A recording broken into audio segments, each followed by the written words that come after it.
Bismillahirrahmanirrahim. Assalamualaikum warahmatullahi wabarakatuh. Waalaikumsalam warahmatullahi wabarakatuh. Waalaikumsalam. Alhamdulillahirabbil alamin wa bihi nasta'in wa ala umurid dunya waddin. Wassalatu wassalamu ala asyrafil anbiya wal mursalin wa ala alihi wa sahbihi ajma'in. Rabbi shrah li sadri wa yassir li amri wahlul 'uqdatam min lisani yafqahu qawli amma ba'du. Selamat malam dan salam sejahtera bagi kita semua. Alhamdulillahirabbil alamin. Puji syukur marilah kita panjatkan kehadirat Allah Subhanahu wa taala yang telah melimpahkan rahmat dan karunia-Nya sehingga kita dapat berkumpul dalam webinar internasional pada malam hari ini tanpa kurang satu apa. Yang kami hormati Kiai Ahmad Ghazali PhD selaku Ketua PCINU Jepang, Bapak Muhammad Bisri Mustafa PhD selaku Ketua Halal Center PCINU Jepang, Bapak Kiai Haji Hozin Ma'ruf Hozin selaku narasumber, Maru-Maru Halal selaku sponsor kegiatan kali ini, beserta KKN yang telah membantu terselenggaranya kegiatan ini, serta seluruh peserta webinar yang kami banggakan.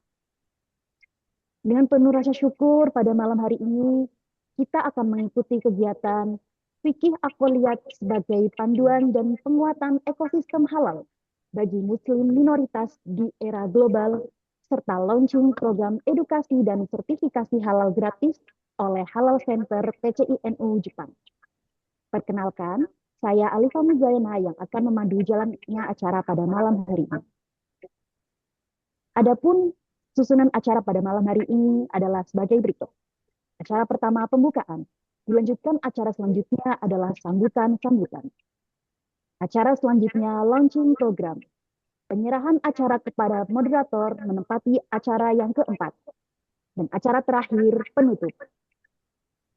Memasuki acara berikutnya yakni sambutan dari panitia penyelenggara kepada yang terhormat perwakilan Halal Center PCNU Jepang, kami persilakan.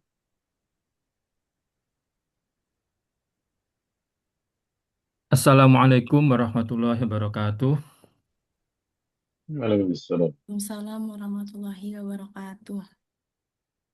Innal hamdalillah nahmaduhu wa nasta'inuhu wa nastaghfiruh wa na'udzu billahi min syururi anfusina wa min sayyiati a'malina. May yahdihillahu fala mudhillalah wa may yudlil fala hadiyalah. Asyhadu an la ilaha illallah wa asyhadu anna Muhammadar Rasulullah. Rabbi shrah li sadri wa yassir li amri wahlul 'uqdatam min lisani yafqahu qawli. Amma ba'd. Yang kami hormati jajaran pengurus baik dari Suriah maupun Tanfidiyah PCINU Jepang yang telah hadir di Zoom kali ini, yakni Ketua atau Rois Suriah PCINU Jepang Kiai Haji Agus Sulipan,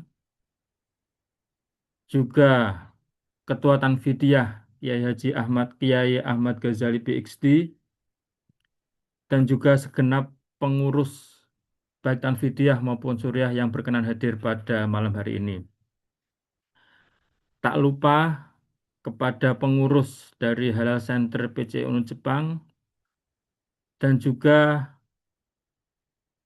tak lupa kepada narasumber ya Ma'ruf Khozin yang telah menyempatkan waktunya beliau untuk menyampaikan hal yang sangat kita butuhkan, khususnya bagi kami yang berada di negeri yang muslimnya minoritas, yang mungkin dari beberapa kami itu masih awam terhadap fikih yang itu mungkin bisa kami terapkan di Jepang.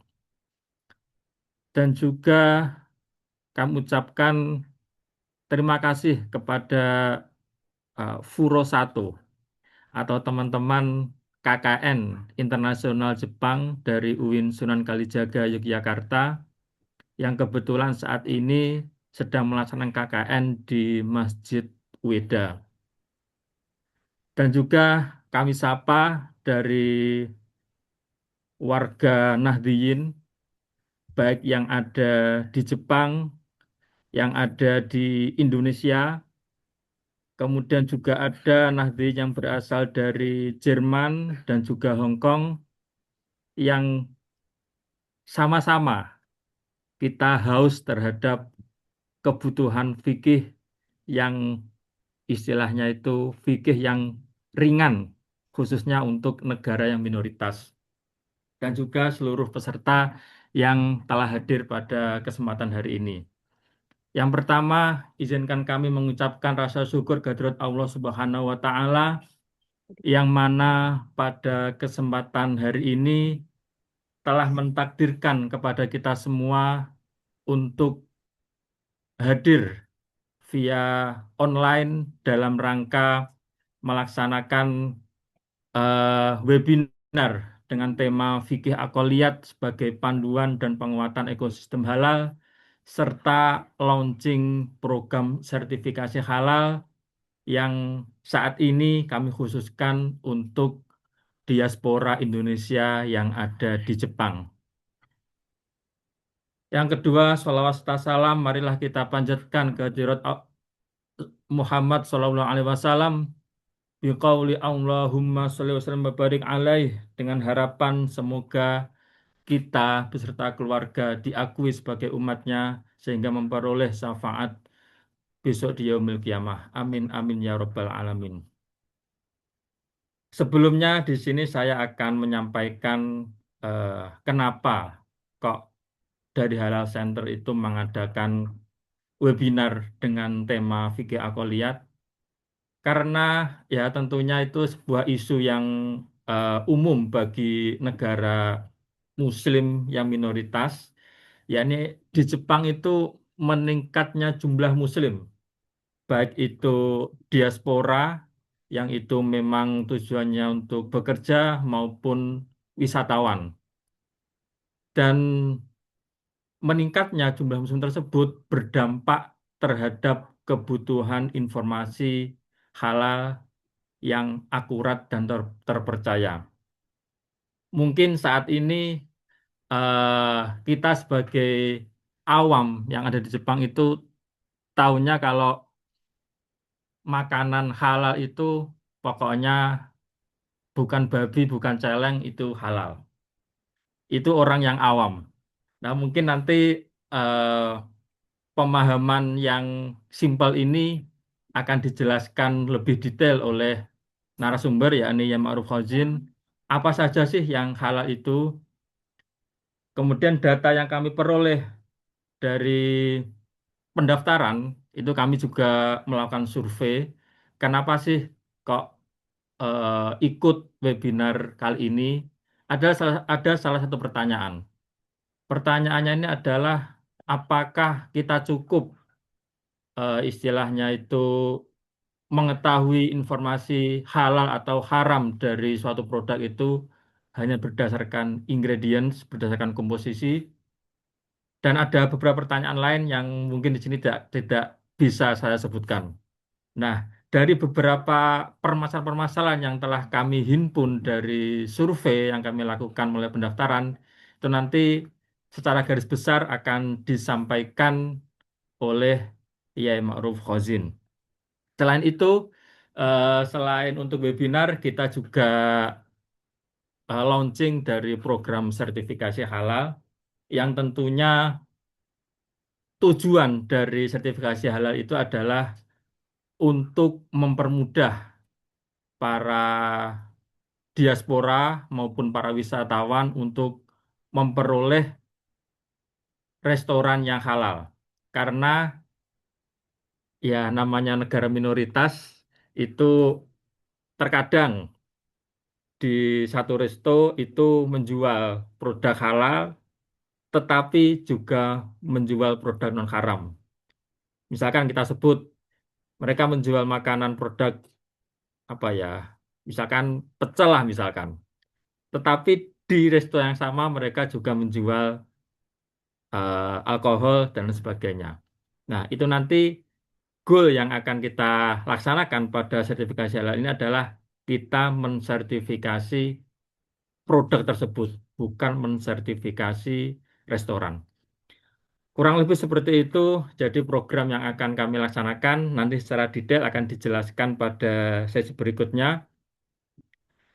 Sekali lagi kami ucapkan terima kasih kepada narasumber yang telah berkenan, telah menyempatkan waktunya untuk berbagi ilmu, khususnya bagi kami yang haus terhadap keilmuan, khususnya di bidang eh, Muslim yang berada di minoritas.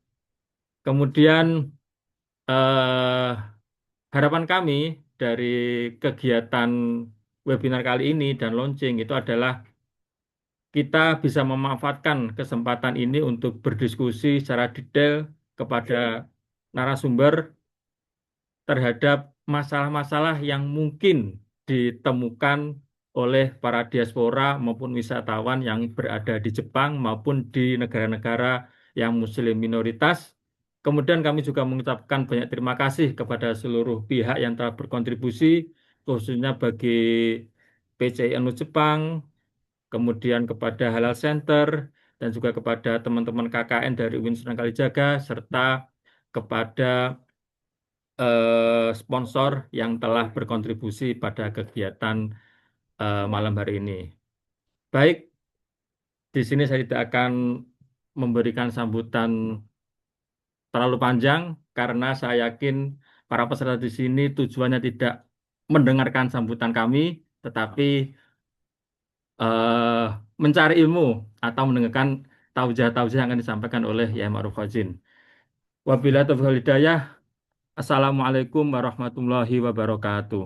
Waalaikumsalam warahmatullahi wabarakatuh. Terima kasih kami ucapkan atas sambutan yang telah disampaikan. Sambutan selanjutnya adalah sambutan dari Ketua Tanfidiyah atas nama Ustadz Nasril. Kami persilakan. Bismillahirrahmanirrahim. Assalamualaikum warahmatullahi wabarakatuh. Alhamdulillah, haqqa hamdi, salatu wassalamu ala rasulillah, Sayyidina Muhammad ibn Abdillah, ma ba'da. Pertama, marilah kita selalu dan senantiasa melahirkan rasa syukur kita kepada Allah Subhanahu wa taala biqaulina alhamdulillahi rabbil alamin atas segala nikmat sehingga kita bisa berjumpa pada agenda acara webinar yang sangat baik ini. Mudah-mudahan menjadi wasilah kita untuk memperbanyak ilmu dan juga bekal kita dalam kehidupan khususnya di Jepang ini. Yang kedua, sholawat beserta salam selalu kita aturkan kepada Nabi besar Muhammad Sallallahu Alaihi Wasallam. Semoga kita tergolong menjadi umatnya yang layak mendapatkan syafaatul uzmanya di hari kiamat nanti. Yang sama-sama kita muliakan guru kita semua, Kiai Haji Ma'ruf Khazin dan panitia serta teman-teman sekalian, izin mewakili saya Nasril Alba Muhammad yang kebetulan diamanahi oleh Ki Ghazali untuk menyampaikan sambutan mewakili PCNU Jepang. Saya sendiri diamanahi di PCI sebagai wakil ketua bidang dakwah. Kebetulan beliau tadi Ki Ghazali berhalangan hadir sebab masih di perjalanan selepas mengisi ataupun menghadiri acara Harlah MWJNU di Shizuoka. Beberapa hal yang ingin kami sampaikan selaku perwakilan dari PCI. Pertama tentu terima kasih yang amat kepada guru kita Kiai Haji Ma'ruf Khazin yang berkenan hendak membagikan ilmu dan memberikan arahan dan tentu kaidah-kaidah yang nanti bisa menjadi bekal bagi diaspora dan siapapun khususnya masyarakat yang tinggal di Jepang ini terkait tema yang akan disampaikan nanti, yakni berkenaan dengan halal dan juga hukum-hukum yang disesuaikan dengan kondisi di Jepang ini. di judul disebutkan adalah fikul aqliyat atau pemahaman tentang fikih minoritas yang berkaitan dengan kaidah-kaidah halal, bagaimana kita menentukan dan seterusnya. Ini merupakan satu agenda yang sangat baik dari Halal Center. Sebelumnya izin Kiai Haji Ma'ruf Khazin kami sampaikan bahwa PCINU ini alhamdulillah telah berjalan dari berbagai badan di bawahnya. Ada berbanyak badan di dalamnya, diantaranya adalah Halal Center ini yang sudah mulai pada beberapa bulan ini, dan kali ini diawali dengan webinar tentang halal dan juga nanti mungkin ada launching berkenaan dengan sertifikasi halal. Nah, bagian dari upaya PCINU ini untuk melayani umat khususnya di Jepang ini, sebagaimana diinformasikan bahwa Jepang ini para pekerja yang masuk ke Jepang terus meningkat. Jika di sensus sekarang itu hampir 200.000 orang, yang mungkin bahkan sudah mencapai angka tersebut, yang tentu kalau dari Indonesia sendiri adalah dari Indonesia yang mayoritas Muslim, tentu dari 200.000 itu juga mayoritas Muslim yang belum ditambah dengan para travelers, para turis, tidak hanya dari Indonesia tetapi juga dari negara-negara lain, dan ini juga yang menambah perhatian dari pemerintah Jepang itu sendiri. Tentu dari sisi pemerintah Jepang melihat ada sisi bisnisnya, ada peluang yang kemudian disediakan, disambut oleh pemerintah Jepang dengan istilah wisata Muslim friendly. Nah, tentu nanti juga akan disampaikan oleh Kiai Haji Ma'ruf Khazin bagi teman-teman supaya menjadi kaidah di Jepang ini yang kita hidup minoritas, kita bersinggungan dengan hal-hal yang tabu, hal-hal yang antara haram, antara tidak, dan seterusnya. Dan ini menjadi penting sehingga PCINU melihat bahwa dicetuskannya dan diprakarsainya Halal Center ini merupakan upaya untuk menjembatani dan untuk menjawab persoalan-persoalan bagi teman-teman, sehingga tentu dua agenda besar yakni sertifikasi halal tentu berkenaan dengan administrasi dan sebagai lembaga untuk menyediakan pelayanan kepada restoran-restoran yang tadi sudah disampaikan oleh Mas Bisri, dan yang kedua adalah sebagai upaya dakwah. Karena walau bagaimanapun PCINU merupakan lembaga sosial keagamaan yang berfokus juga pada pembinaan kemasyarakatan, bimbingan dan juga pengawalan di dalam penguatan pemahaman terhadap masyarakat Muslim khususnya yang ada di Jepang ini. Maka dengan hadirnya Halal Center berikut dengan sekian agendanya dan diantaranya adalah webinar ini merupakan satu langkah yang sangat baik. Kami sebagai pengurus di PCINU selalu mendorong dan juga menguatkan untuk mengembangkan ini. Maka kami berharap teman-teman sekalian, para sahabat dan juga yang bisa hadir pada kesempatan hari ini, mari gunakan kesempatan ini untuk walaupun mungkin secara person bukan pelaku usaha restoran, namun kita secara pribadi, individu juga sangat memerlukan ilmu ini untuk minimal menentukan tadi langkah-langkah agar kita tambah yakin di dalam menentukan makanan yang diambil, makanan yang kita konsumsi ataupun minum dan seterusnya. Itu yang kedua. Kemudian yang ketiga, tentu kami mewakili dari PCINU mengucapkan permohonan maaf khususnya kepada Kiai Haji Ma'ruf Khazin jika banyak kekurangan di dalam menghandle acara ini. Tentu ini merupakan acara awal dari Halal Center ini. Mudah-mudahan langkah awal ini menjadi berkelanjutan, tidak hanya awal dan berakhir, namun berkelanjutan untuk terus pengembangan dan pengawalan terkait halal dan juga fikul aqliyat ini diberikan kepada masyarakat Muslim khususnya Nadiyin yang ada di Jepang ini. Sekali lagi mohon maaf yang sebesar-besarnya jika ada kekurangan di sana dan lain sebagainya di dalam menghandle acara ini. Mudah-mudahan Kiai Haji Ma'ruf Khazin tidak bosan-bosannya untuk selalu membimbing kita semuanya, tidak hanya dalam acara resmi webinar, namun juga tentu diharapkan bisa selalu mengawal kami semuanya yang di sini sebagai rumah dan juga sebagai tempat untuk kami berkonsultasi dan seterusnya. Itu mungkin yang bisa kami sampaikan mewakili PCNU. Sekali lagi selamat dan bisa dilanjutkan untuk mengikuti acara yang baik ini, dan mudah-mudahan teman-teman sekalian bisa mengambil ilmu yang bermanfaat ini, dan juga yang terpenting adalah dibagikan kepada sahabat-sahabat, kolega-kolega di tempat pekerjaan dan seterusnya untuk saling aware terkait pentingnya halal di negeri minoritas ini, karena tentu hukum yang ditetapkan akan sedikit berbeda dengan kondisi ketika kita berada di Indonesia ataupun semisalnya dari negara-negara Muslim. Syukran jazilan. Terima kasih Pak Kiai Haji Ma'ruf Khazin dan semua teman-teman sekalian. Dari kami alafu minkum. Assalamualaikum warahmatullahi wabarakatuh. Waalaikumsalam warahmatullahi Waalaikumsalam warahmatullahi wabarakatuh. Terima kasih kami ucapkan atas sambutan yang disampaikan. Selanjutnya, kita akan memasuki sesi launching program edukasi dan sertifikasi halal gratis oleh Halal Center PCINU Jepang yang akan dilaksanakan pada periode 1 Agustus 2026 hingga 31 Januari 2027. Untuk pemaparan lebih lanjut mengenai program ini termasuk mekanisme serta pelaksanaan dan syarat ketentuan akan disampaikan langsung oleh pihak Halal Center PCINU Jepang. Untuk itu kami persilakan kepada perwakilan Halal Center PCINU Jepang.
Assalamualaikum warahmatullahi wabarakatuh, rekan-rekan sekalian.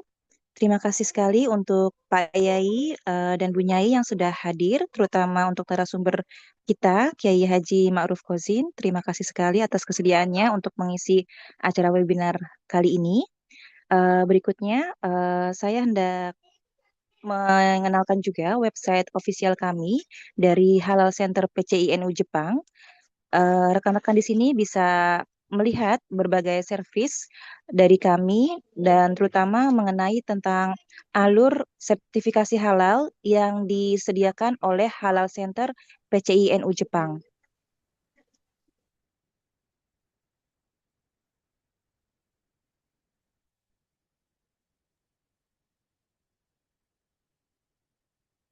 Bagi rekan-rekan yang memiliki usaha atau produk makanan atau minuman yang ingin disertifikasi halal melalui Halal Center PCINU Jepang, dapat mengisi aplikasi kepada kami atau bisa melalui WhatsApp grup yang telah disediakan, lalu melengkapi semua dokumen, dan nanti dokumennya akan kami review, ada dari tim kami. Berikut formulirnya. Nanti bisa akan kami share juga di WhatsApp group.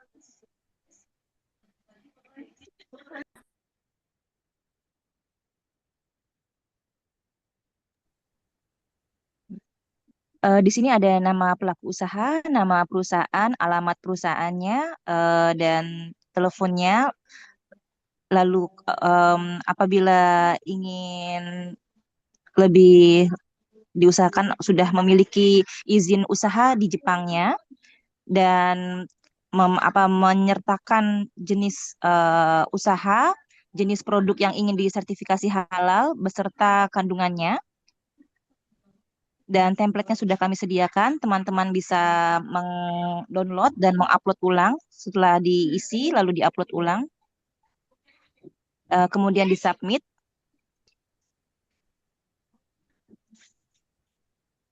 Dan apabila teman-teman ada kendala atau ada yang ingin ditanyakan, bisa bertanya di WhatsApp grup yang telah kami sediakan. Dan berikut ada alurnya sertifikasi halal yang ada di Jepang. Teman-teman bisa membuat surat pernyataannya, lalu mengunggah dokumennya seperti yang tadi sudah dijelaskan di website. Lalu nanti ada tim dari kami untuk memverifikasi di lapangan. Ada tim pendamping proses produk halalnya, lalu kami proses dan ada verifikasi hasil laporannya dengan para tim advisor kami, tim penasihat kami. Lalu berikutnya, step berikutnya nanti setelah semua diperiksa dan direview, nanti akan ada penerbitan dan penyerahan sertifikat dari kami, sertifikat halal resmi yang diterbitkan oleh otoritas. Dan setelah dinyatakan lulus uji fatwa syariat, nanti penyerahan dokumen sertifikat halal oleh Halal Center PCNI Jepang akan siap dipasang pada kemasan produk atau outlet usaha yang rekan-rekan ajukan. Kurang lebih seperti itu. Nanti kalau ada teman-teman yang ingin memfollow up, bertanya, silakan bisa menghubungi kami lewat WhatsApp group atau lewat Japri. Dan kami nanti insya Allah ada tim kami yang siap membantu. Kurang lebihnya seperti itu. Apabila ada yang ingin ditambahkan oleh rekan-rekan, silakan. Dan ini kurang lebih gambaran website kami, tersedia masjid, informasi masjid, lalu informasi nanti kemudian ada informasi restoran dan beberapa artikel mengenai halal di Jepang ya.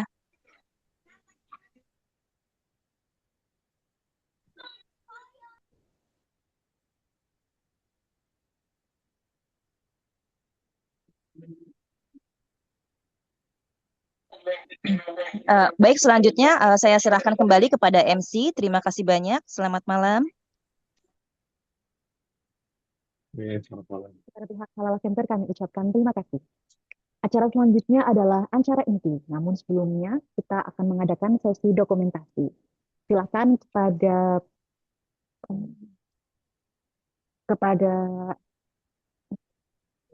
kepada seluruh peserta webinar untuk menyalakan kamera.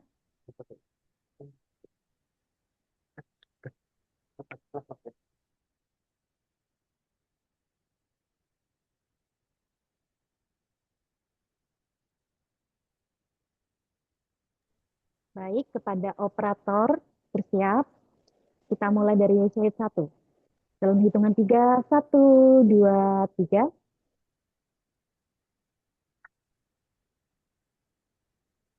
Slide selanjutnya. Dalam hitungan 1, 2, 3.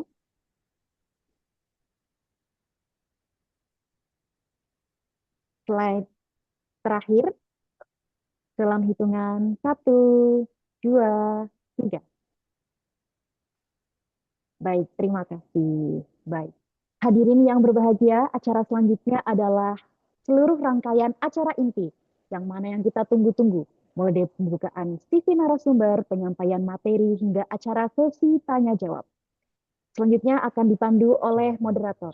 Untuk itu, kami serahkan jalannya acara kepada moderator. Kepada Saudari Radua Sabita Al-Khair, kami persilakan.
open mic dulu.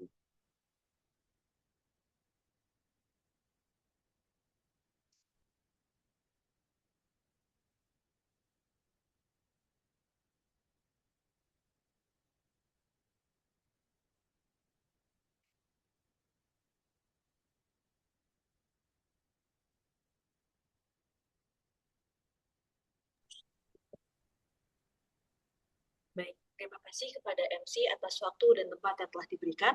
Sebelumnya, Assalamualaikum warahmatullahi wabarakatuh. Selamat malam yang kami hormati segenap jajaran pengurus PCI NU Jepang, serta seluruh pihak yang telah terlibat dalam penyelenggaraan webinar internasional pada malam hari ini. Yang kami hormati narasumber kita pada hari ini, Kiai Haji Ma'ruf Khozin, dan yang kami banggakan seluruh peserta webinar internasional pada malam hari ini. Sebelumnya, hadirin yang berbahagia, sebelum memasuki acara inti, izinkan saya untuk membuka terlebih dahulu acara kita pada malam hari ini dengan pantun.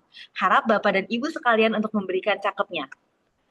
Di Jepang rasa bahagia meningkat, tapi makanan selalu ditanya halal tidaknya. Belajar fikih malam ini agar jelas dan benar, betapa Islam mudahkan hidup di negeri minoritas penuh berkahnya. Sebelumnya, perkenalkan, saya Radwa Sabita Al-Khair, selaku moderator yang akan memandu jalannya acara webinar internasional pada malam hari ini.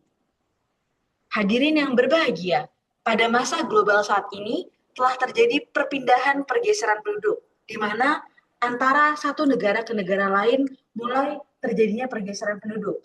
Banyak negara-negara muslim seperti Indonesia yang melanjutkan kehidupan mereka di negara-negara minoritas muslim seperti Jepang, Eropa, dan juga negara-negara lainnya, baik untuk bekerja, belajar, dan juga tujuan-tujuan lainnya itu sendiri.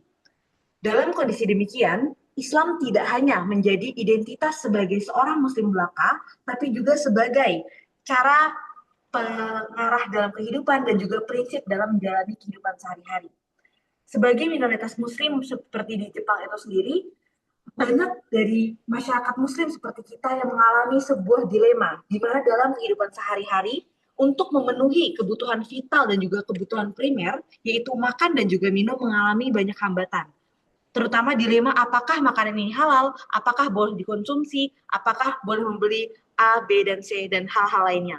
Oleh karena itu, menjadi hal penting untuk kita semua pelajari pada malam hari ini, terkait fikih aqliyat yang mana tidak hanya sebagai norma agama itu sendiri, tapi juga sebagai cara agar kita dapat menerapkan agama agar tetap sesuai dengan kebutuhan kita sebagai minoritas di negara-negara minoritas muslim itu sendiri. Oleh karena itu, malam hari ini melalui webinar bersama Kiai Haji Ma'ruf Khozin, kita akan mendalami konsep dari fikih aqliyat agar mempermudah kita dalam menjalani kehidupan sehari-hari. Oleh karena itu, kita akan langsung memasuki rangkaian inti pada webinar malam hari ini. Acara inti akan dibagi menjadi dua bagian. Yang pertama yaitu penyampaian materi oleh Kiai Ma'ruf Khozin, dan selanjutnya akan dilanjutkan ke sesi kedua yaitu sesi tanya-jawab yang akan dibuka satu kloter pertama dengan 3 penanya terlebih dahulu dan akan dilanjutkan ke kloter selanjutnya apabila waktu dan kondisi masih memungkinkan. Oleh karena itu, tanpa mengulur waktu lebih panjang, izinkan saya untuk memperkenalkan narasumber hebat kita pada malam hari ini. Sebagaimana kata pepatah, tak kenal maka kenalan. Izinkan saya untuk memperkenalkan terlebih dahulu. Narasumber kita adalah Kiai Haji Ma'ruf Khozin yang saat ini menjabat sebagai Direktur Aswaja NU Center PWNU Jawa Timur dan juga Ketua Bidang Fatwa MUI Provinsi Jawa Timur. Selain bidang tersebut, beliau juga aktif mengisi kajian-kajian fikih dalam bidang halal dan juga bidang-bidang lainnya. Oleh karena itu, dari segi kapasitas dan juga pengalaman, beliau sudah sangat profesional dan juga sangat mendalami dalam topik malam hari ini. Oleh karena itu, tanpa langsung saja kita masuk ke dalam acara inti, yaitu penyampaian materi yang akan diisi oleh Kiai Haji Ma'ruf Khozin. Kepada Kiai Haji Ma'ruf Khozin, waktu dan tempat kami persilakan. Assalamualaikum warahmatullahi wabarakatuh.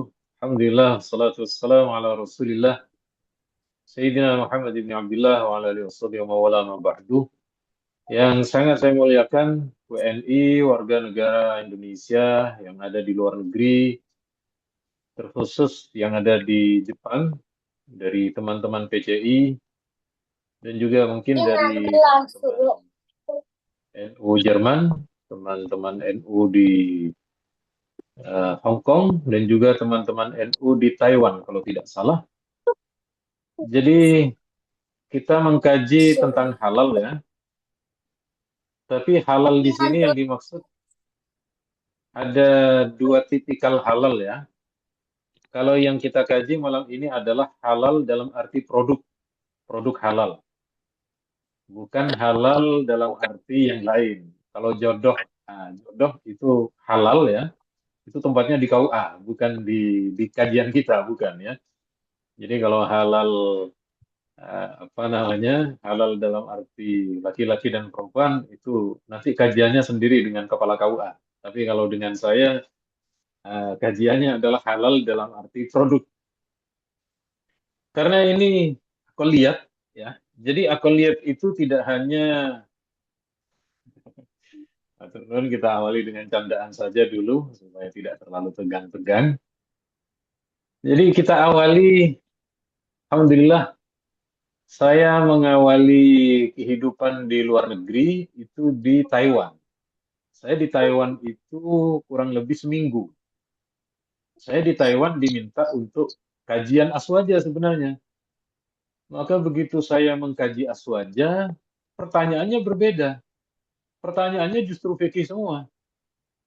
Taiwan yang paling ujung dengan Taiwan yang paling barat dengan paling timur, ternyata problemnya berbeda. Ada saudara muslim itu yang terikat kerja dengan non-muslim, ada WNI yang berada di pesisir. Itu problem fikihnya berbeda. Yang di atas itu bingung kalau sholat. Bingung kalau sholat, bingung juga soal mughalladhah ya, najis berat. Kalau yang di pesisir utara enggak. Yang di pesisir utara itu dia bisa melaut, ya, bisa punya masjid. Problemnya bukan di situ. Jadi macam-macam. Saya malam hari ketika ke penginapan, saya keluar. Keluar ini gimana? Jadi tidak enak-enakan begitu. Demikian halnya ketika di Hong Kong juga mencari tahu, juga ketika berada di Bali ya, Bali dan seterusnya. Jadi saya sebagian lagi ada pertanyaan dari teman-teman NU Jerman yang mengalami problemnya juga beda. Jadi sekian banyak aspek. Nah, kita yang selain produk halal kita skip ya, ringan-ringan aja, tapi nanti poinnya di belakang. Oke, monggo diklik lagi. Ini soal kalau kita HP dulu ya, kalau HP kita kena najis, maka ada mazhab Hanafi yang lebih ringan. Cukup pakai semprotan, itu sudah suci. Tidak harus dengan air, bisa menggunakan dengan apa namanya, semprot kacamata itu. Itu mazhab Hanafi ringan, sudah suci. Diklik lagi, ini kalau kita di luar negeri, mulai dari hotel, pesawat, semua kita pakai tisu. Maka boleh. Tapi jangan tisu basah. Ya. Tisu basah itu hanya untuk organ yang kering, untuk wajah, untuk badan. Tapi giliran cebok itu harus dengan tisu kering. Karena kalau dengan tisu basah, dia menyebar najisnya. Jadi intinya di situ saya lengkapi. Untuk materinya di-share setelah kajian saja ya. Kalau di-share sekarang nggak ngaji nanti. Diklik lagi. Ini skip-skip saja yang penting-penting. Ini kalau Anda di luar negeri melakukan laundry ke tempat laundry umum. Karena di tempat laundry umum itu kadang kan otomatis mesinnya. Kalau Anda belajar fikih, wah ini tabung di dalam mesin cuci enggak sampai 2 kullah ini. Nanti najis pakaian saya. Nah, karena pemilik mesin cuci itu orang Jepang, orang Eropa, maka tabungnya itu kecil. Kecuali kalau yang buat itu dari Arab Saudi, nanti tabungnya 2 kullah itu. Tapi sampai sekarang belum ada produk yang tabungnya 2 kullah lebih, tidak ada. Maka ikut pendapat ini, Imam Ibnu Suraid, meskipun tabungnya itu kecil, kemudian diberi sabun, setelah dicuci kering itu tidak ada bau najis, tidak ada warna, maka sudah suci. Jadi ini yang kata pengantar tadi, fikih ringan-ringan ya. Jadi ya apapun bahasanya itu, apakah fikih ringan-ringan atau kalau saya lebih agak sedikit ke barat-baratan lah ya, fikih yang second opinion gitu lah. Ya, biar ada apa namanya, biar ada gayanya gitu meskipun saya nggak pernah kuliah di dunia barat. Oke. Diklik lagi. Berikutnya ini saya juga mengalami di satu daerah yang sangat dingin. Kita menggunakan air hangat tentunya. Ini sudah maklum sebenarnya, boleh ya. Yang tidak boleh itu kalau disinari matahari secara langsung. Itu pun di negara yang teramat sangat panas seperti di Mekah. Kalau di lingkungan kita tidak ada masalah. Diklik lagi, ini soal mencuci. Nah, kalau ini justru dialami oleh traveler, ya, yakni berwudhu pakai spray, ya, berwudhu pakai spray. Baik ketika di Masjid Nabawi, ketika di pesawat. Nah, ini perlu tahu caranya. Jadi untuk wudhu menggunakan spray itu ketika berwudhu air harus mengalir. Tidak bisa kalau cuma disemprot ke tangan lalu diusap. Itu bukan wudhu namanya. Jadi wudhu itu ada istilah ghuslu, membasuh dengan mengusap. Mengusap itu cuma giliran kepala. Sementara bagian wajah, tangan, dan kaki harus terbasuh. Jadi kalau Bapak Mbak mau berwudhu pakai air yang menggunakan spray itu paling tidak agak sedikit banyak kemudian menetes baru kemudian di pakai tangan ya, diusap pakai tangan. Tapi yang terpenting di situ ada air yang mengalir. Next berikutnya ini soal ini teman-teman Jerman yang bertanya. Jadi tidak menemukan tempat wudhu, adanya wastafel ya. Kalau mau ngangkat kaki terlalu tinggi, nah, ini jadi kungfu ini kayak di sebelah ini. Ya, jadi kalau ini ada pendapat ringan.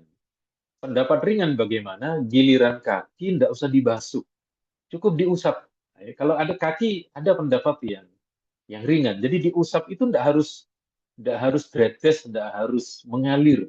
Jadi cukup tangan dibasahi dengan air lalu diusap ke kaki. Sama ketika mengusap kepala, kan tidak harus menetes itu. Nah, jadi daripada kaki diangkat terus basah, nanti dimarahi sama siapa namanya? Dimarahi sama ini uh, boy office ya. Nah, karena sekali lagi bagi kita ada pendapat ini. Diklik lagi. Ini soal tayamum. Bagaimana kalau misalnya ada satu kondisi tidak memungkinkan tayamum dengan debu karena tidak ada debu, ada mazhab Hanafi yang membolehkan pakai semua jenis elemen tanah, bisa pakai batu ya. Tapi bukan berarti terus ngambil batu terus batunya ditutup ya, luka semua. Jadi batunya diusap lalu begini. Nah, jadi mengusap di batu. Nah, itu tayamum listibahati sholat itu boleh ya di dalam mazhab Hanafi.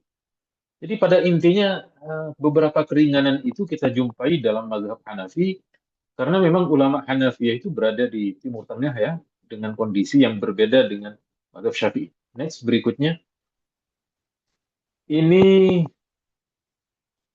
nah ini yang sebelumnya.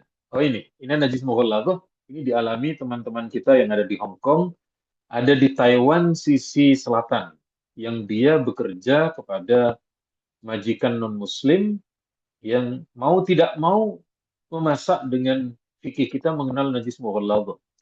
Ini kalau kemudian pakai tanah, wah bisa dimarahi, bisa dipecat. Jangan. Pakai apa? Pakai sabun. Ya, pakai sabun itu ada second opinion dari ulama kita bahwa sabun mulai dari deterjen, okay, seperti kita sebut saja beberapa yang populer di Indonesia itu ada Rinso, ada Soklin, ada Mama Lemon, ada Mama Cantik, Mama Muda, dan mama-mama yang lain ya. Karena kalau urusan itu kan bagian mama yang ahli lah. Next berikutnya, ini dialami oleh yang saya temukan teman-teman PCI Taiwan, ya, atau juga sebagian di Hong Kong. Mereka itu tidak memungkinkan sholat duhur karena waktu istirahatnya sebentar atau bahkan tidak ada. Jadi misalnya mulai jam agak setengah siang sampai sore. Jadi tidak bisa sholat duhur. Nah, kita ada hadis ini. Ada hadis riwayat Imam Muslim, kata Ibnu Abbas, Nabi itu pernah sholat di jamak. Bukan karena perjalanan jauh, bukan karena apa namanya sakit, bukan karena hujan. Duhur dan asar ini. Jadi duhur dan asar oleh Nabi di jamak. Kata Ibnu Abbas, Nabi hendak ingin memberi keringanan dan tidak memberi beban kepada umatnya. Jadi ketika tidak memungkinkan untuk sholat duhur di waktunya, diniat jamak dia niat jamak takhir saja. Diniatkan nanti di waktu asar. Bagaimana kalau tiap hari? Gimana lagi ini sudah kondisinya memang, ya, kondisinya memang seperti itu. Daripada tidak sholat, jadi kita pakai pendapat yang sedikit lebih ringan. Diklik lagi berikutnya, ini soal musik ya, karena di Barat itu kita tidak bisa lepas dari musik. Ya, jadi intinya boleh. Apalagi kalau musiknya ini musik terbangan ya, musik apa namanya, mau pernikahan. Diklik lagi. Nah, bagaimana dengan kelompok Salafi? Kelompok Salafi itu kan sangat ketat keras, musik haram semua. Oh begini riwayatnya. Jadi dulu di zaman Nabi terbangan itu sudah ada, alat musik itu ada. Baru para sahabat itu keras menyikapi musik ketika Islam itu menyebar ke negeri jajahan Romawi, menyebar ke wilayah Persia. Ternyata musik-musik di kawasan Persia dan Romawi itu, musik itu diiringi dengan gambar-gambar perempuan, dengan minuman keras, dengan cara-cara erotis. Baru saat itu ulama keras sekali menyikapi soal musik. Jadi kalau Anda menjumpai musik itu maksudnya ini, ya, bukan yang musik tanpa terhindar dari larangan-larangan itu. Next, berikutnya lagi. Nah, ini praktek muamalah. Jadi karena Anda di sana berjumpa dengan non-Muslim, maka kita berjumpa dengan hadis ini. Jadi Nabi itu 2 kali paling tidak yang terlihat dalam riwayat, bahwa pertama Nabi pernah menggadaikan pakaian kepada orang Yahudi dengan gandum untuk dimakan oleh keluarganya Nabi. Yang kedua, Nabi ketika hijrah. Ketika Nabi hijrah itu Nabi menyewa seorang penunjuk jalan. Itu non-Muslim itu. Jadi Nabi kan saat itu mau hijrah. Nabi tidak tahu arah jalan itu. Nabi menyewa. Nah, penuntunnya non-Muslim. Dan itu digaji oleh Nabi. Diberi upah. Next, berikutnya. Nah, ini yang kemudian agak berat. Bagaimana ini tidak hanya terjadi di luar, di Indonesia juga begitu. Ada tempat gereja, pekerjanya Muslim semua. Ada pemakaman, itu tretan-tretan kami semua yang apa namanya soal jenazah itu. Ini juga muncul dari pertanyaan ketika di Barat atau di luar negeri, Muslim itu hanya keterima di tempat diskotik malam. Dia bagian nyuci itu, bagian nyuci minuman keras, bagian pramusaji. Ini bagaimana kami? Dia tidak bisa. Kalau pulang tambah berat.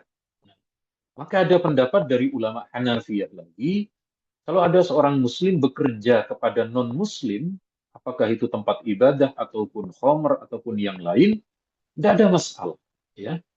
Karena pekerjaannya itu dia pekerjaan yang halal.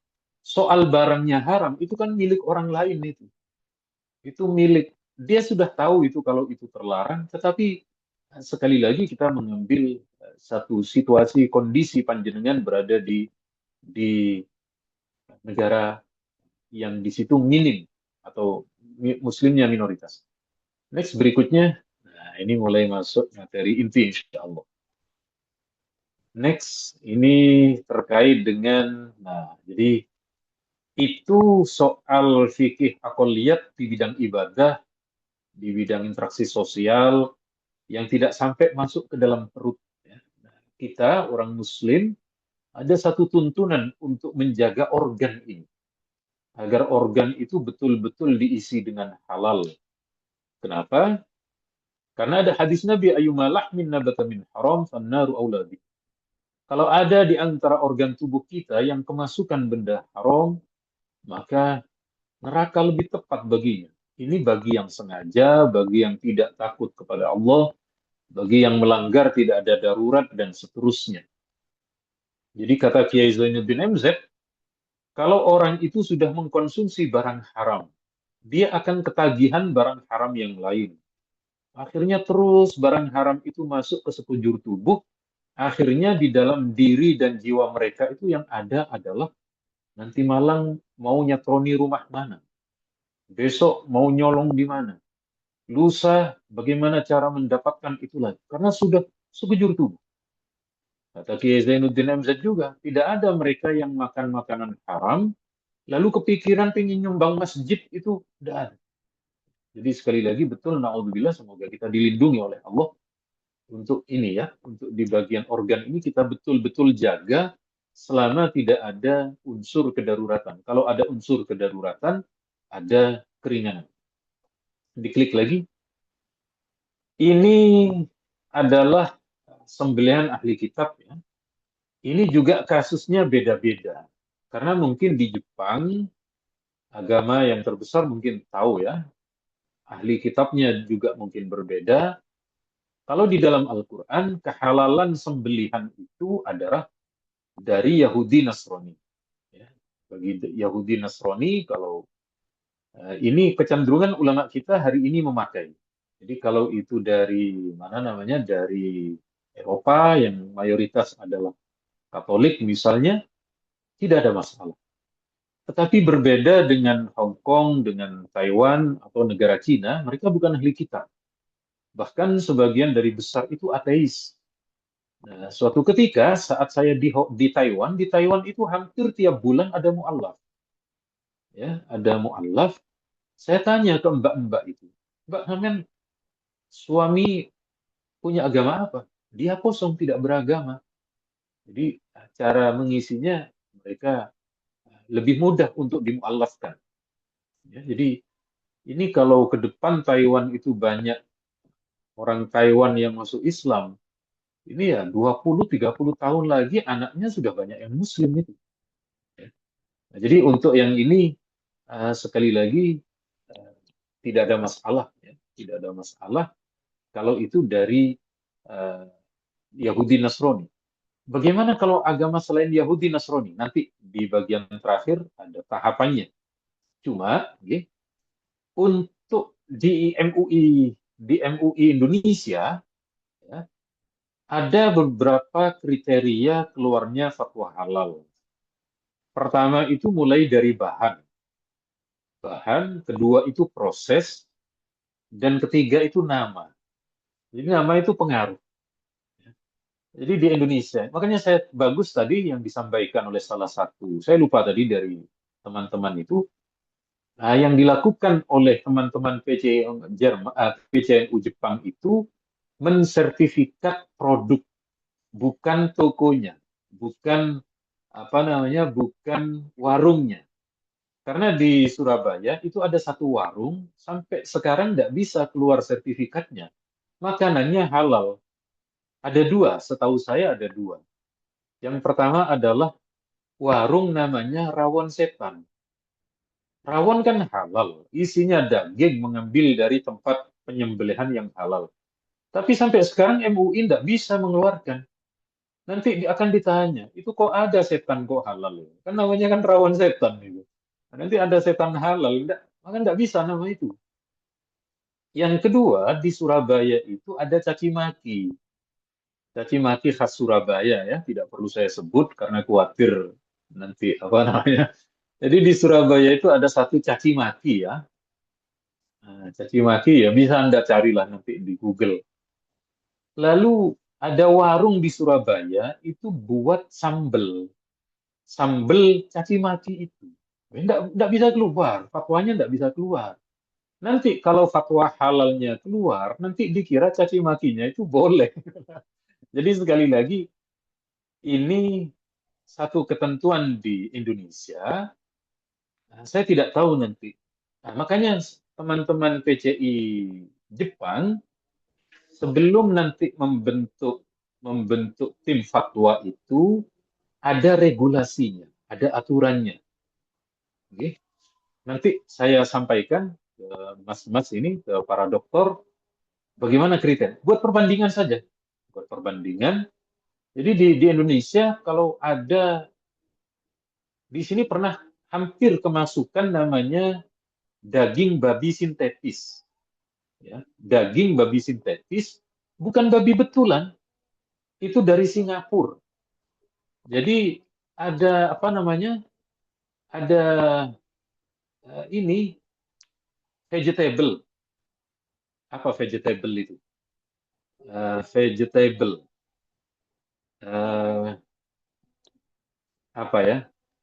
Makanan-makanan Sayur. hijau itu. Mayur-mayur, Pak. Sayur. Nah, betul, sayur mayur, betul. Nah, tapi sayur mayur yang dari Singapura itu bisa dibuat rasa daging sapi, bisa dibuat rasa daging kambing, ada alatnya itu, ya, ada upaya kimianya, ada yang rasa daging babi, tapi isinya sayur mayur. Indonesia menolak. Indonesia nggak bisa. Khawatir nanti ketika itu masuk di belakangnya ada penyelundup. Karena orang Indonesia ini apa yang nggak pernah ada selundupannya ya. Jadi di Indonesia lebih ketat. Saya nggak tahu nanti teman-teman di sana apa kecenderungan ini kan soal namanya sayur mayur rasa babi, tapi isinya sayur mayur ini cuma sekedar nama. Ya. Tapi itu kondisional nanti. Anda membuat regulasi, membuat aturan. Jadi ketika nanti ada yang bertanya, ini kesepakatan kami karena posisi di negara kami berbeda dengan di Indonesia. Nah, jadi untuk hal yang semacam ini perlu Anda bertanya ke warga di sana atau Muslim bagaimana. Itu hanya di sini saya memberi gambaran Indonesia, Malaysia menolak nama itu. Ya, meskipun kandungan isinya halal, tetapi rawan. Next, berikutnya ini terkait dengan tadi apa namanya olahan roti. Jadi Nabi pernah diundang oleh orang Yahudi lalu diberi roti. Nah, roti ini Nabi langsung dahar. Nabi berkenan. Nabi tidak bertanya soal ini bahannya bagaimana. Ini bagaimana? Karena ini lebih relatif ringan, tidak ada penyembelihan. Dan biasanya di masa itu memang tidak ada campuran yang macam-macam. Jadi Nabi berkenan. Nah, di salah satu produk ini, produk apa namanya, produk roti di Indonesia, ada yang dari luar negeri. Tapi bukan Hongguan, bukan. Hongguan itu kan ada satu ibu dan ada 2 anak. Gitu. Pertanyaannya setiap berkali-kali hari raya kemana bapaknya itu? Ternyata bapaknya itu sedang berada di kerajaan Inggris di apa namanya jajan yang warna biru itu.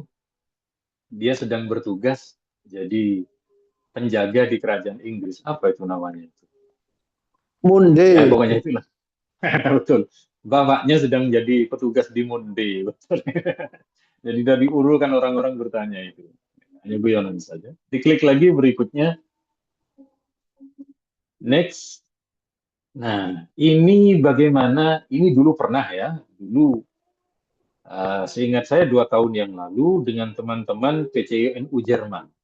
Bagaimana dengan bumbu yang mengandung mirin dan sake? Ya. Jadi kalau MUI di Indonesia itu menghukumi haram karena ada sisi alkohol ya. Tetapi untuk Anda yang berada di sana, karena bumbu ini tidak terpisahkan bagi orang Jepang, maka ikut pendapat mazhab Hanafi. Ya. Di dalam mazhab Hanafi, kalau ada tepung, kalau ada roti, ada makanan diolah dengan unsur khomer, ini tidak sampai haram kalau di dalam mazhab Hanafi, tapi makruh.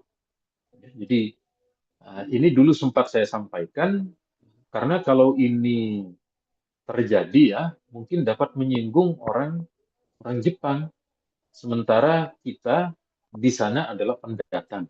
Jadi untuk masalah ini kita boleh ikut mazhab Hanafi selama campurannya tidak memabukkan, ya. Selama campurannya itu tidak ditujukan untuk membuat hilang akal. Dan itu ternyata kan memang cuma untuk ini. Ibarat kita itu rasa sambel lah, atau di lingkungan kita itu ada beberapa jenis campuran makanan. Jadi ada pendapat ulama yang membolehkan. Diklik lagi, ini bagaimana kalau ragu? Kalau ragu baca bismillah, kata Nabi, sudah makan, tidak apa-apa. Diklik lagi, bagaimana kalau tingkat keraguannya lebih tinggi? Nanti bagi kita, soal makanan itu ada yang disepakati haram. Disepakati haram itu ada di dalam surat Al-An'am ini. Jadi pertama adalah bangkai, darah yang mengalir. Kalau darah sisa yang ada di daging masih ditolerir, seperti daging ketika kurban, itu sebelum dibuat sate kan ada sedikit sedikit darah yang lengket, itu tidak ada masalah, ya. Atau daging babi, atau yang dibuat sesembahan untuk selain Allah. Nah, jadi selain hal ini itu khilafiyah. Khilafiyah, misalnya sate bekecot, itu masih boleh dalam mazhab Maliki. Kemudian beberapa hal yang lain. Nah, jadi dalam beberapa hal ini, kalau bagi panjenengan yang ada di sana, ambil yang ini saja. Ambil yang disepakati keharamannya, karena memang sudah nas Quran, sehingga tidak ada peluang berbeda pendapat dari 4 mazhab. Kecuali darurat. Kecuali darurat, itu kondisi yang diberi keringanan oleh Allah. Next, berikutnya, ini yang terakhir insya Allah. Ini masih terakhir pertama. Jadi belum yang paling terakhir. Kalau Anda betul-betul ragu-ragu, nggak bisa, saya ragu ini. Maka kemudian Anda tinggalkan yang meragukan itu menuju hal yang tidak ragu. Karena kalau Anda ragu tapi dipaksakan, itu kepikiran terus nanti. Begitu kepikiran, tidak tenang, resah hidupnya. Jadi kata Nabi, dak ma yaribuk ila ma la yaribuk. Apa yang membuat Anda ragu, tinggalkan kepada hal yang Anda yakini, kepada yang tidak meragukan. Diklik, nah ini yang terakhir. Ini tahapan ya. Tahapan pertama, ada guide. Jadi saya dulu matur nuwun kepada PCNU Hong Kong, kepada PCNU Taiwan, ya. Itu ada guide-nya. Jadi ada yang menuntun. Kalau di Mekah namanya mutawif ini. Ya, jadi ini mutawif saya yang di Hong Kong dan di Taiwan. Ini warung yang halal, jadi aman itu. Termasuk ketika saya ke Bali, ada sedikit yang berbeda dengan Bali itu.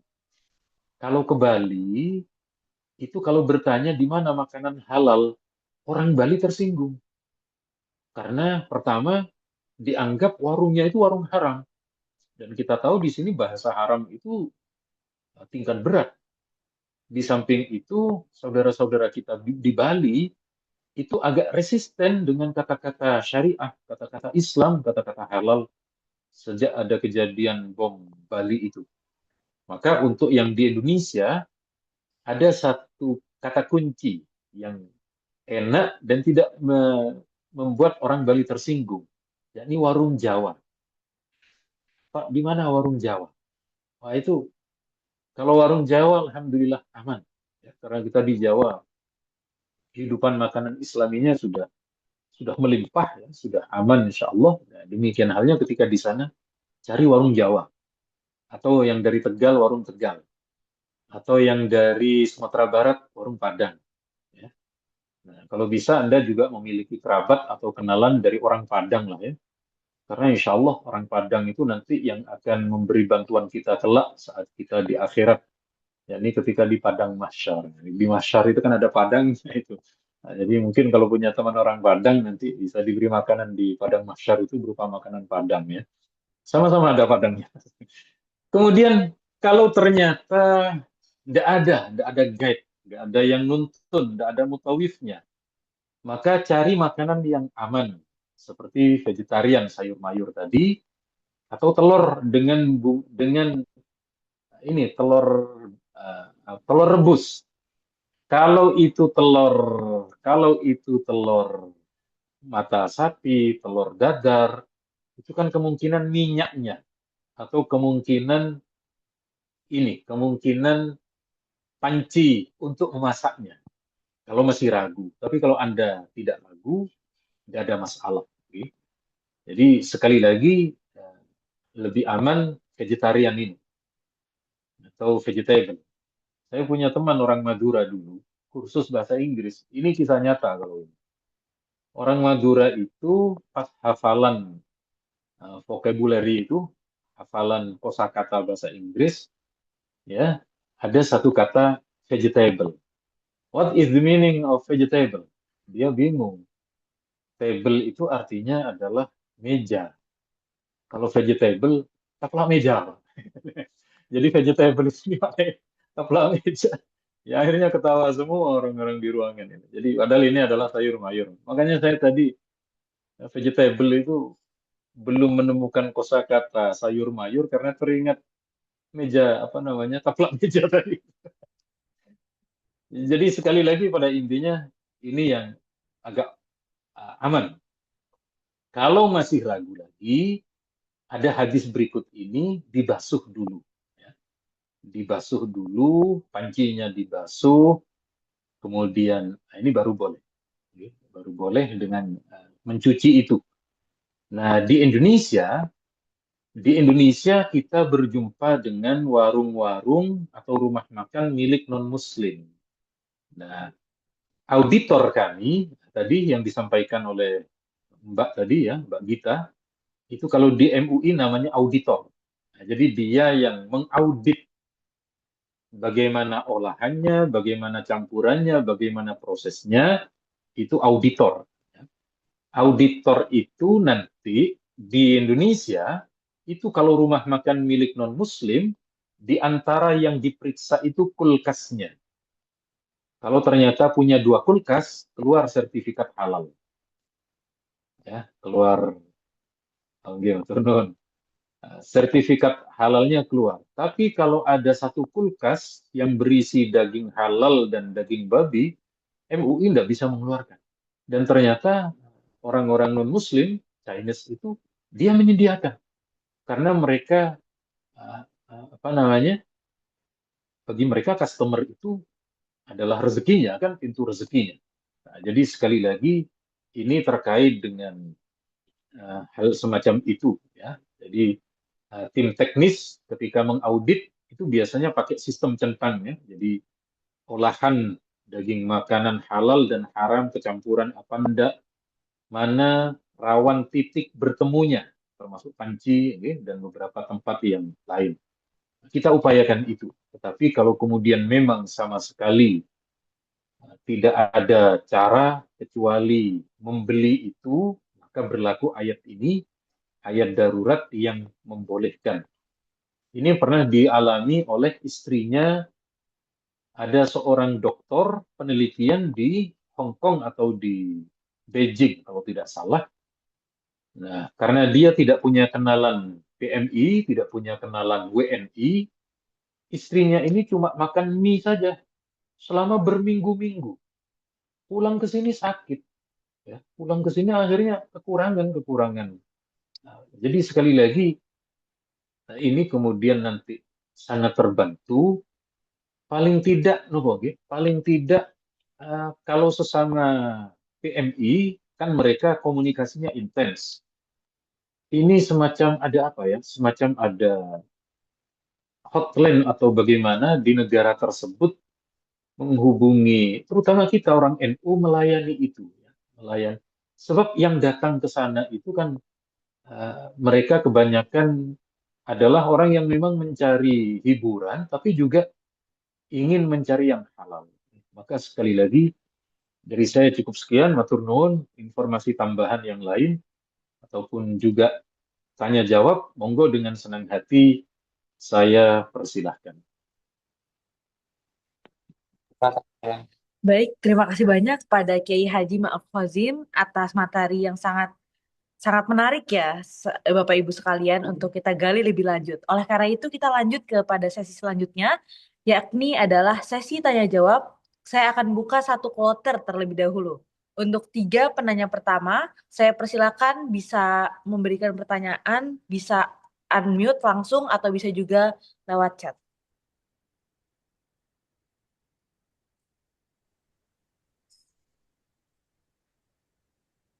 Izin Mungkin, yang oh, oke. Sudah ada satu penanya, mungkin langsung saja kepada Mbak Saudara M. Akil bisa langsung memberikan pertanyaan. baik. Assalamualaikum warahmatullahi wabarakatuh. Terima kasih atas waktunya dan alhamdulillah bisa silaturahim hari ini secara offline dan online dengan beliau, Pak Kiai. Kebetulan kami dari Kalimantan Barat. Oke. Ngapunten, Kiai. Tadi di slide berapa saya lupa, tapi yang mohon di scroll kembali di bagian tafsir Ar-Razi tadi, Kiai. Yang ada slide tafsir Ar-Razi. Oke. Yang berwudhu nih, Bung. Oke, yang berwudu dengan soal kaki kalau tidak salah yang boleh memilih antara al-mashu atau al-ghuslu.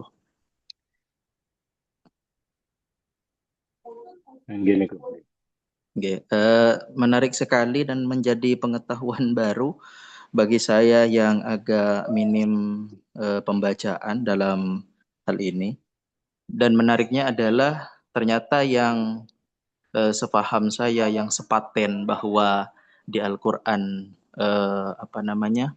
bahwa bahasa kaki itu adalah al-ghuslu, yang menghusap itu adalah mashur roksi, sementara kaki itu bagiannya adalah al-ghuslu. Ternyata masih ada peluang ikhtilaf antara ulama, walaupun Al-Quran ayatnya berbunyi al-ghuslu, kalau tidak salah ilal ka'bain, begitu kan. Nah, terkait dengan itu, karena saya memang juga terbiasa dengan proses khilaf ini, yang ingin saya tanyakan adalah soal konsentrasi fikihnya, Kiai.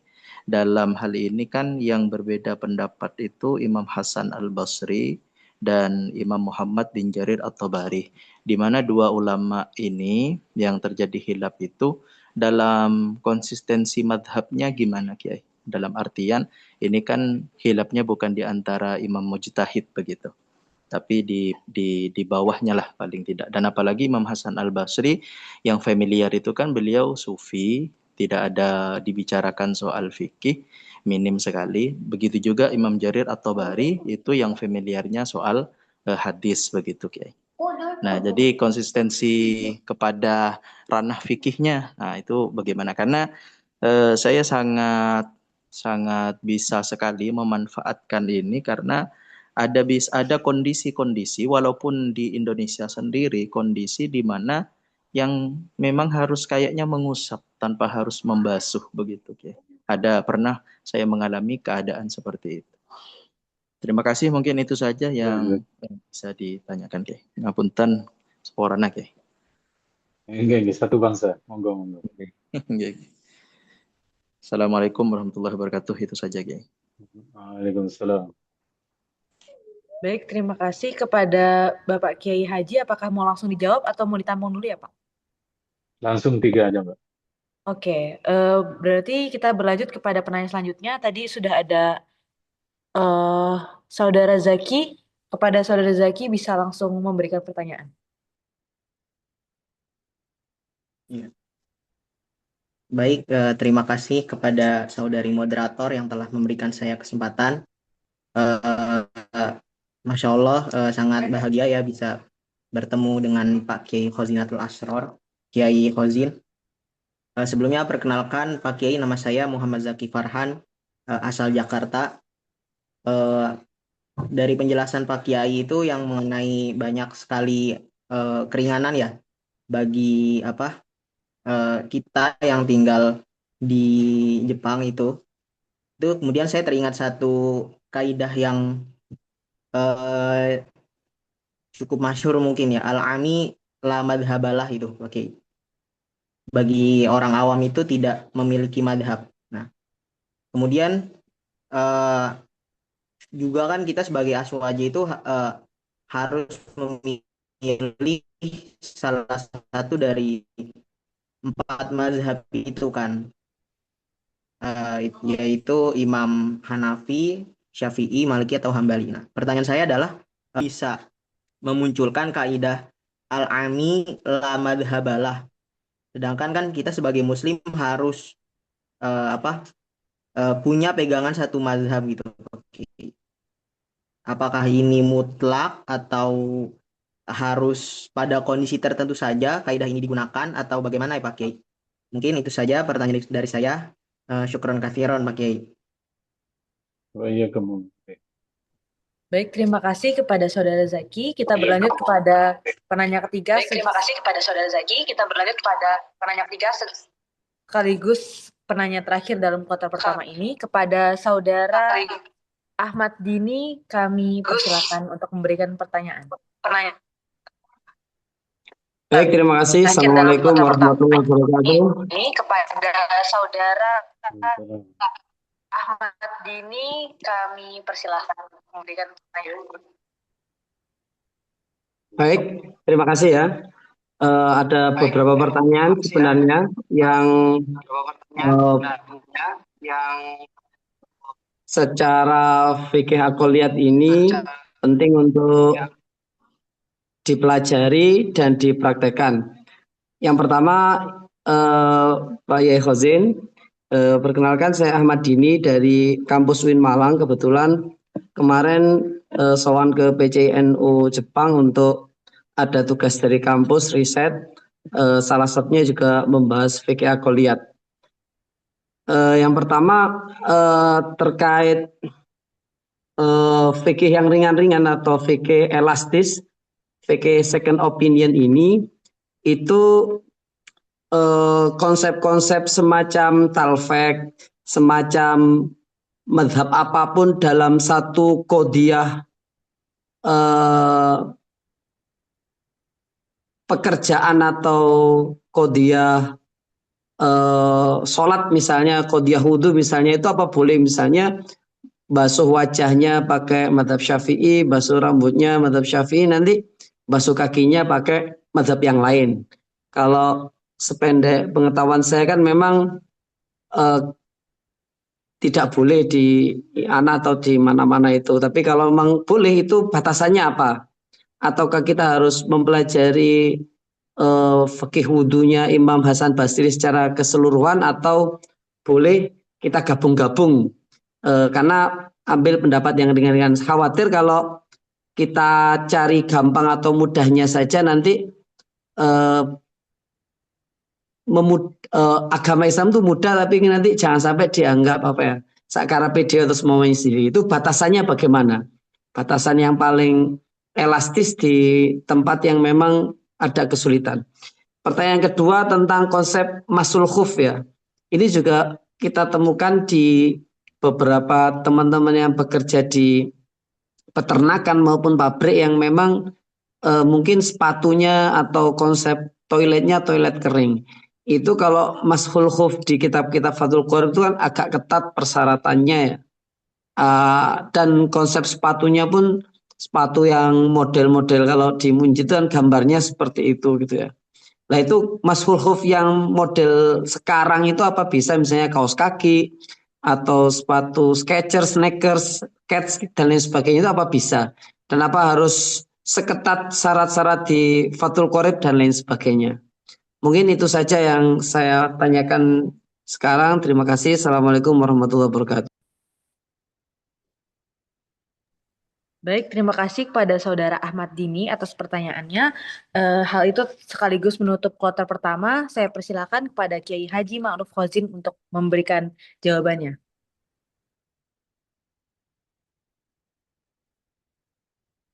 Baik, terima kasih. Saya izin share PowerPoint. Mungkin admin bisa menutup menutup layar. Nah, saya akan membagikan.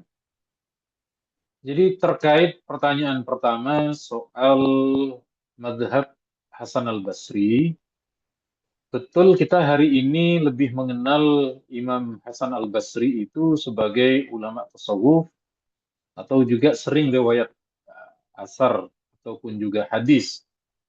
Tetapi sebenarnya di dalam Islam itu ada 13 madhab.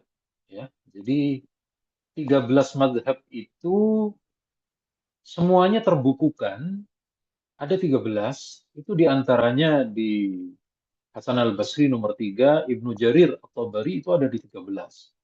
Tetapi mereka ini semacam kekurangan peminat. Ya. Kekurangan peminat, ulamanya kurang mengembangkan. Nah, jadi kalau ditanya kenapa kok 4 madhab, sebab 4 madhab ini yang kodifikasi kitabnya itu bagus, penyebarannya itu masif, ulamanya berkembang. Jadi yang lain itu ini tidak berkembang. Ya. Atau litbang ya, litbang itu sulit berkembang. Jadi hanya tinggal 4 ini. Tapi 4 itu bukan. Kenapa kok 4? Ini karena faktor kesejarahan saja yang mampu eksis, yang mampu bertahan adalah 4 mazhab. Jadi kalau kita mengambil pendapatnya Imam Hasan al-Basri, meskipun itu di luar 4 mazhab, tetapi masih berada dalam koridor seorang ulama mujtahid di dalam fikih. Jadi agak menjadi jalan keluar bagi kita mengikuti pendapatnya Imam Hasan al-Basri atau salah satu dari ini. Ya, jadi misalnya di kitab-kitab tafsir, di kitab-kitab hadis, ada kutipan ini pendapatnya Al-Laits, ini pendapatnya ini, dan seterusnya kita masih bisa ya dari salah satu dari 13. Tetapi yang menjadi kebanyakan ulama kita yang 4 tadi. Kemudian bagaimana dengan al-amila madhhabalah? Jadi orang awam itu maksudnya tidak memiliki madhab. Ya, jadi kalau ada orang awam lalu sholat, apakah dia itu tidak kunut, apakah dia itu melakukan ini, kadang dia tidak tahu ini tata cara sholat ulama mana, ini tata cara sholat madhab apa, sudah biarkan.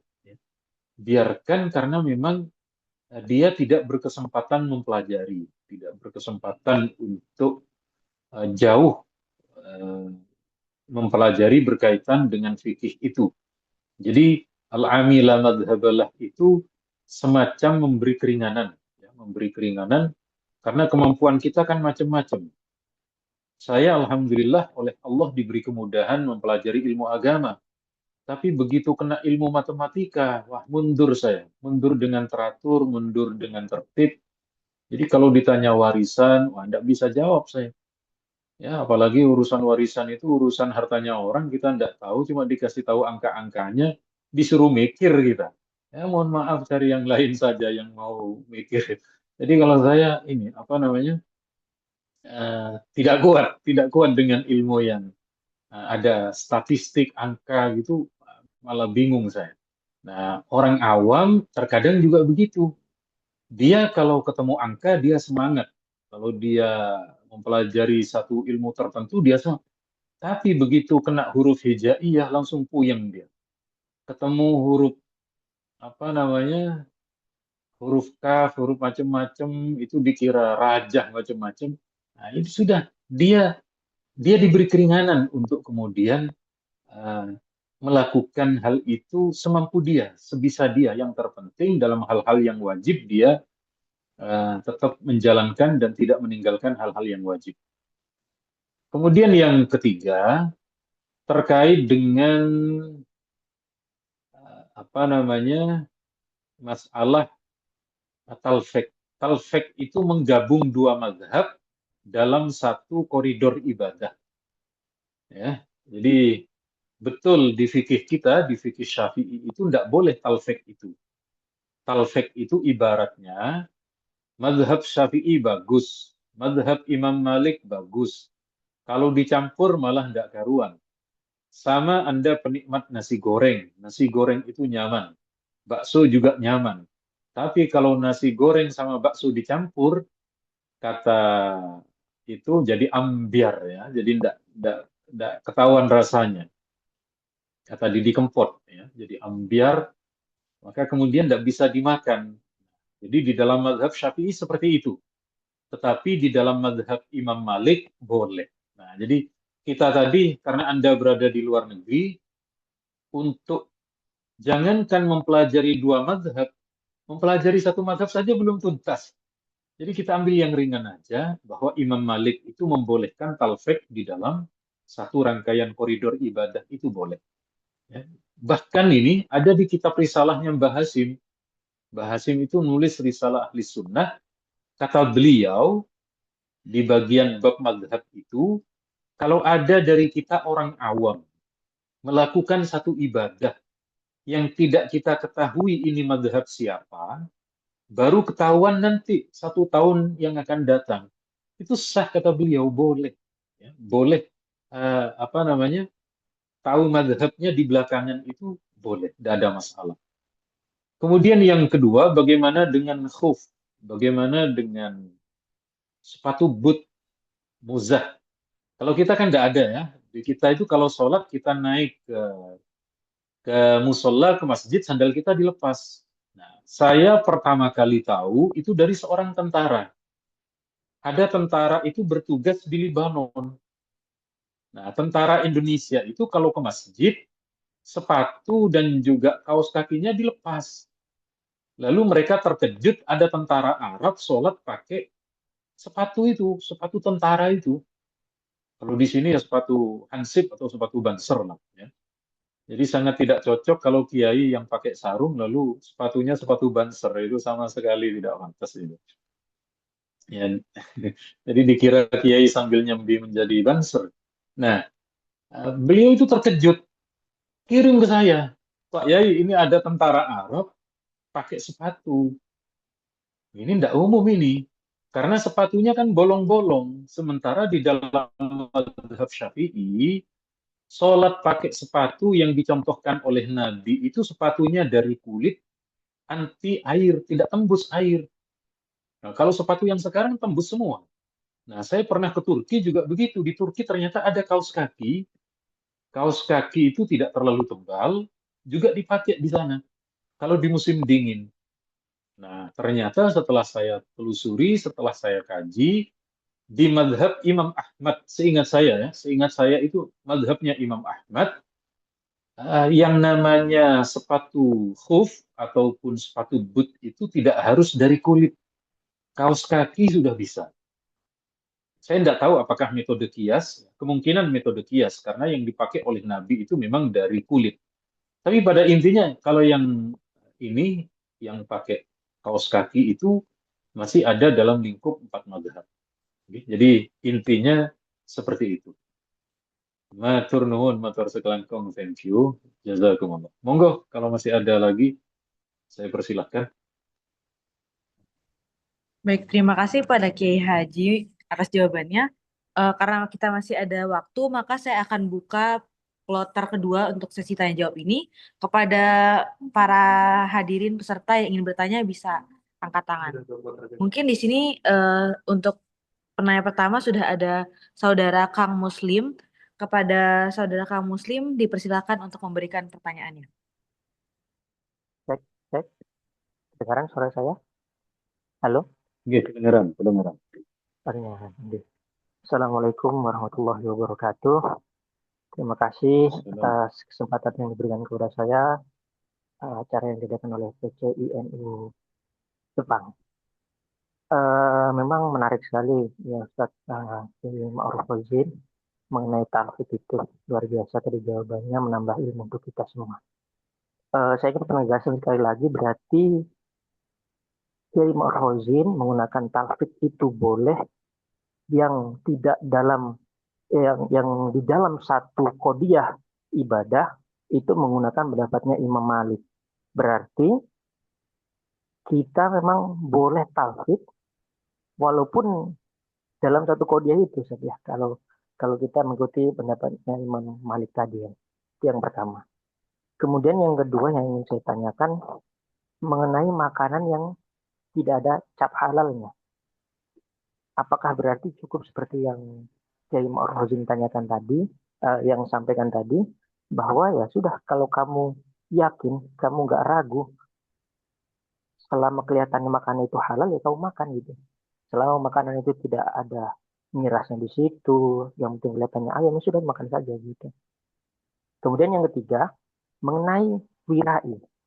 Wirai itu kan kalau ini setahu saya ya, wira itu kan hukumnya kemuliaan, berarti bisa dikatakan sunnah muakkad. Nah, mengenai yang tadi, orang ini ragu atau yakin makanan ini halal atau haram, misalnya di sebuah warung. Warung ini masak ayam. Nah, ayam ini kan biasanya sudah kita tahu lah, di mana-mana orang masak ayam tuh sudah jarang yang potong sendiri. Kebanyakan seperti di Papua sendiri, Papua Barat, mereka masak warung-warung itu walaupun bukan warungnya orang Islam, mereka masak ayam itu yang dari apa namanya ayam Surabaya dari Jawa itu kebanyakan tinggal potong-potong kemudian dimasak gitu. Jadi apakah kalau kita mau wira itu wajib tanya atau ya sudah gitu aja ya makan aja gitu, karena ada guru kami juga Kiai NU ya, beliau anak pendiri NU langsung, anaknya dari Khatib Sani pendiri NU awal, masih itu beliau umur sekitar 71. Beliau kalau makan di warung ayam gini, kemudian tahu yang pemiliknya Cina, langsung ke murid-muridnya atau yang pengikutnya, langsung gue saja dimakan, langsung bayari bungkus aja jangan dimakan. Mungkin itu wirai yang ini ya, yang tadi yang ini. Terima kasih ya, mohon jawabannya. Assalamualaikum warahmatullahi wabarakatuh. Waalaikumsalam. Terima kasih atas pertanyaan yang telah diberikan. Selanjutnya sudah Kiai izin untuk membacakan beberapa pertanyaan yang telah masuk di kolom komentar. Yang pertama yaitu apakah makanan di Jepang yang sedikit mengandung alkohol bisa dikategorikan halal dimakan bagi muslim di Jepang? Kemudian ada juga pertanyaan lagi, di mana bagaimana fikih Aqoliyat menjawab tantangan hidup pada masyarakat multikultural? Karena di Jepang masih banyak makanan yang tidak bersertifikat halal, tapi kandungan makanannya tidak ada bahan yang dilarang untuk dimakan. Apakah kita masih bisa mengonsumsi bahan makanan tersebut? Ya, mungkin seperti itu, Kiai. Baik, matur nuwun. Pertama soal talfik. Talfik sekali lagi menggabung dua mazhab dalam satu rangkaian ibadah. Saya beri contoh itu bagaimana? Contohnya begini, di mazhab Syafi'i, sholat itu kan harus Fatihah. Fatihah itu kan harus, kita ya, mazhab Syafi'i, suami istri itu kan batal. Suami istri kalau bersentuhan kulit, batal. Mazhab Hanafi, suami istri tidak batal. Lalu kita orang yang mazhab Syafi'i, wuduknya pakai wuduk Syafi'iyah, lalu salaman dengan istri, lalu kita sholat. Itu tidak boleh. Ya. Kenapa? Karena kita menggabung dua mazhab. Menurut ulama Syafi'iyah, memegang istri itu batal. Menurut mazhab Hanafi tidak batal. Tetapi cara wuduknya kita tidak ikut ulama Hanafiyah. Nah, jadi ini semacam menggabung dua mazhab yang bertentangan. Jadi dua mazhabnya itu bertentangan dalam serangkaian mulai dari sholat, berwuduk, dan seterusnya. Sekali lagi, kalau saya pribadi, saya insya Allah tidak pernah talfik. Saya pribadi tetap menjaga mazhab Syafi'i. Ya. Saya memberi opsi pendapat Malikiyah untuk saudara-saudara kita WNI yang ada di luar negeri. Makanya dari tadi beberapa penanya itu protes ke kita karena yang bertanya sepertinya ada di Indonesia memang. Tapi kalau Anda di luar negeri ada satu posisi. Saya sedikit bercerita. Ada seorang kiai di Madura, mondok ke Mekah. Lalu ada seorang syekh di sana, Syekh Alawi ya. Beliau itu sholat jamak. Duhur asarnya itu sholat jamak ketika Mekah di Arafah itu. Satu santri tadi tidak jamak. Lalu ditegur sama Syekh. Kenapa kamu tidak sholat jamak? Syekh, kita ini kan mukim di Mekah. Anda dan kita haji. Ya tidak bisa jamak, kata beliau. Kata siapa? Kata Imam Syafi'i begitu. Setelah kemudian dipraktekkan, santri tadi kesulitan sholat asar. Kenapa? Berwuduknya antri. Toiletnya antri. Akhirnya dia keteteran sholat asarnya. Maka Syekh ini bilang, makanya kamu itu tahunya cuma mazhab Syafi'i, tidak tahu kondisi real di tempat haji. Nah, maka dalam kondisi semacam ini, perlunya ulama setempat itu kemudian memiliki referensi agar tidak terjadi hal yang semacam ini ketika kita berpegang teguh satu mazhab, kok ternyata dengan situasi yang berbeda, akhirnya keteteran itu terlunta-lunta sholatnya. Ya, jadi sekali lagi kita yang menyampaikan kondisi tadi di sana agar kemudian kita tahu bahwa kondisinya dalam tidak memungkinkan seperti yang berada di lingkungan kita yang Muslim semua, kemudian di berbagai tempat nyaman semua, masjid di mana-mana. Jadi kita ini alhamdulillah orang Islam Syafi'iyah, infrastruktur mendukung sekali kepada kesyafi'iyahan kita. Sementara kalau Anda keluar negeri menjadi mazhab Syafi'i, infrastrukturnya tidak memadai. Maka kemudian perlu beradaptasi dengan pendapat mazhab yang sesuai dengan konteks di wilayah tadi. Kemudian yang kedua, berkaitan dengan masalah satu hal terkait dengan keraguan soal makanan. Saya rasa ini ada miripnya dengan pertanyaan yang ketiga. Jadi begini, kalau kita kan ketika proses penyembelihan ayam, itu kalau itu dari pasar, kadang ragu. Itu ada beberapa kiai kami, beberapa kiai kita di Jawa Timur, itu kalau dapat undangan, itu tanya, ini ayamnya nyembelih sendiri atau beli di pasar? Nyembelih sendiri, kiai. Itu langsung berkenan. Tapi kalau orangnya bilang ini kami beli di pasar, di beberapa daerah di Surabaya, itu penyembelihan ayamnya itu tidak sesuai. Jadi tidak semuanya, tetapi ada beberapa ayamnya itu cuma dipotong sedikit, ya, luka sedikit langsung dilempar ke air drum berisi air panas. Jadi justru kemungkinan matinya karena dimasukkan ke dalam air panas. Itu sempat beberapa kali kita upayakan, tetapi masih belum membuahkan hasil ya. Tapi ada yang memang kemudian di beberapa tempat yang lain lebih aman. Nah, jadi begini, kaidahnya itu nanti, kalau kita berada di satu daerah yang di situ kebanyakan santri, di situ kebanyakan orang mengerti agama, tidak ada masalah bagi kita tidak bertanya. Atau makanan itu bukan makanan sembelihan. Seperti tadi Nabi berupa diberi oleh orang Yahudi itu roti. Mungkin di saat di zaman Nabi itu roti tidak ada campuran bahan yang memabukkan, kemudian olahannya juga tidak ada masalah. Artinya dibuat dengan cara wajar seperti seorang muslim. Maka Nabi menerima tanpa mendeteksi, tanpa bertanya, tanpa mengoreksi, tanpa mengaudit. Ya, jadi kalau itu berada di tengah-tengah kita, kita aman, tidak perlu menanyakan detail satu persatu.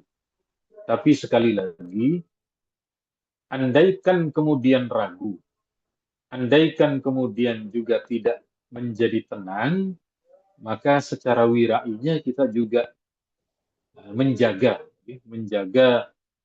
agar tidak masuk ke dalam organ kita yang syubhat. Karena wirai itu jangankan yang haram, yang syubhat, yang tidak jelas saja tidak berani untuk dimakan. Jadi sekali lagi pada intinya adalah semacam itu. Bagaimana kalau kita tidak mengetahui? Kalau tidak mengetahui ini tadi disembelih dengan betul, atau kita nerimanya sudah sepotong-sepotong, sudah sudah terlihat dari apa yang kita beli. Apa yang kita beli memang sudah seperti itu. Maka secara fikih, kita sekali lagi bicaranya secara fikih, secara fikihnya itu adalah tidak apa-apa. Ya, kecuali kalau melihat secara terang-terangan, melihat secara langsung. Saya beri contoh apa yang kemudian ditemukan oleh beberapa tim auditor. Di antaranya ini tidak hanya di warung kecil, ada beberapa minimarket, bahkan ada di beberapa jualan.